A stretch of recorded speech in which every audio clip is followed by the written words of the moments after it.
being able to observe your faith without the fear of persecution. It's a freedom that many would agree any person deserves to enjoy. But Ashley Sampson tells us some find themselves facing a battle. At Chabad Lubavitch in Salt Lake City, Rabbi Benny Zippel is spending a little more time in his office than usual. A global pandemic may be changing the way he works, but he's busier than ever, spreading his message and raising awareness. There is divisiveness amongst people. In this day and age, in late 2020, I have to deal with it on a daily basis.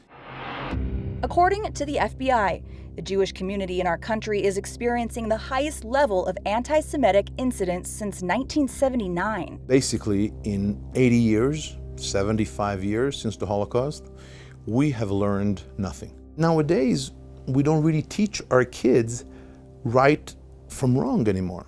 And that's a serious problem. So he's determined to do something about it. He runs the HEART program, or Hebrew Education for At-Risk Teens. Pre-COVID, I actually used to travel live, every day of the week, besides the Sabbath, of course. The rabbi gave us video and photos of his work with teens before he had to stop in-person visits. My primary focus is actually the Jewish kids, but the message is a universal message. He says he found overall there's a great misunderstanding and lack of education regarding Jewish history. It really taught me about how much kids are struggling to find their inner center in life today. He says scenes like these from recent attacks are becoming far too common. They have to be taught. They have to be educated that even when you are angry, when you are resentful, when you are upset about some things, there is a way to let out your frustrations in a positive way. He hopes teaching our country's youth will slowly bring change and understanding, and perhaps stop the cycle of hate. But we have to educate our youth today about meaning and purpose. In Salt Lake City, I'm Ashley Sampson reporting. The numbers have shown the amount of younger people going to church over the past decade is declining. Amanda Brandeis visited with one group trying to battle the trend. They're called the Religious Nuns.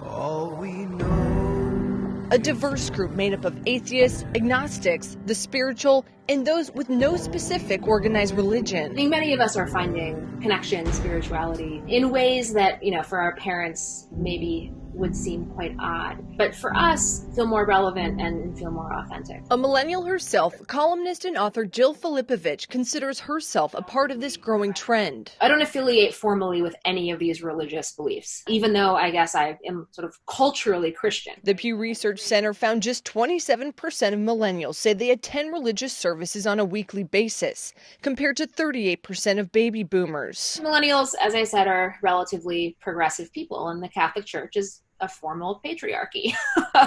It's an organization in which women are formally barred from being in positions of power. But while less religious, millennials are still likely to engage in spiritual practices. It's such a key part of the human condition to want to understand, why am I here? What is my purpose? We are living in, as everyone says, unprecedented times. The San Diego Diocese Young Adult Ministry was created to connect young adults to the Catholic Church. And that's where we start to cultivate relationship and just bring us all the baggage, bring us all the stuff that you have questions about, and let's just talk about it. Through conversation and social events, they're connecting with marginalized groups like the LGBT community. Try to mend some of the damages we've seen done across the previous generation or so. I didn't have the right friendships. I didn't have the right connections. It all came down to a moment of emptiness in my life. A young adult ministry coordinator, Daniel Godinez, was 27 when he reconnected with the Catholic Church. It was absolutely tough. I think that not having the support from your friends at that moment when you're going through that transition process. Where Christ looks at us and loves us. And now, rather than large gatherings, the church must rely on small events like this to continue its outreach during the pandemic. It's one person at a time for us. For The Race, I'm Amanda Brandeis reporting. Damaged by a storm, a church forced to rebuild to a new future. The race continues next.